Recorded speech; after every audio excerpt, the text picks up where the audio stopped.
In the depths of the forest, the intertwining branches of trees cast mysterious shadows, while a thin veil of mist blurred everything in sight.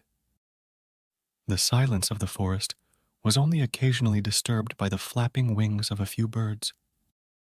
Little Michael, wandering through the woods, had lost himself gazing into the distance.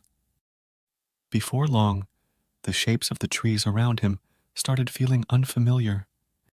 With each step, it seemed as though he had stumbled into a labyrinth within the forest. No matter how far he went, the landscape remained unchanged. Growing increasingly anxious, Michael found himself wanting to turn back, but he could no longer remember which way he had come.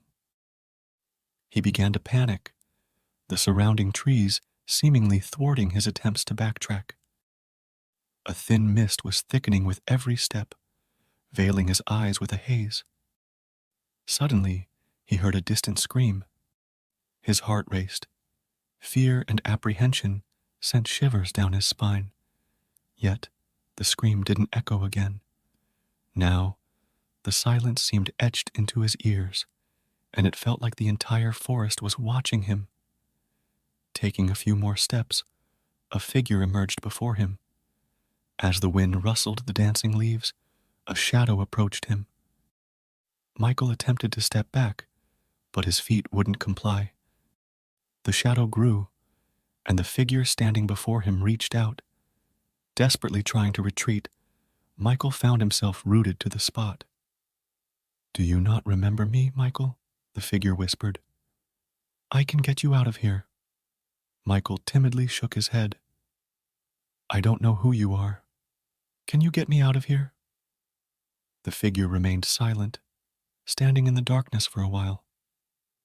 Then, Michael felt a breath on his neck. "I can save you, but I want something in return," the figure said, circling around him. His heart pounding, Michael asked, "What do you want?" "Never to turn back. I want you to stay in this forest," the figure whispered. Michael tried to recoil in fear, but the figure seemed to grow stronger. In the darkness, the figure's masked face became clearer. It was his own face. "It's you, Michael," the figure said, with a sinister smile. "You got lost here, and now you'll be with me." Michael's scream echoed through the depths of the forest, followed by silence once more. The shadow of disappearance vanished into the endless expanse of the forest.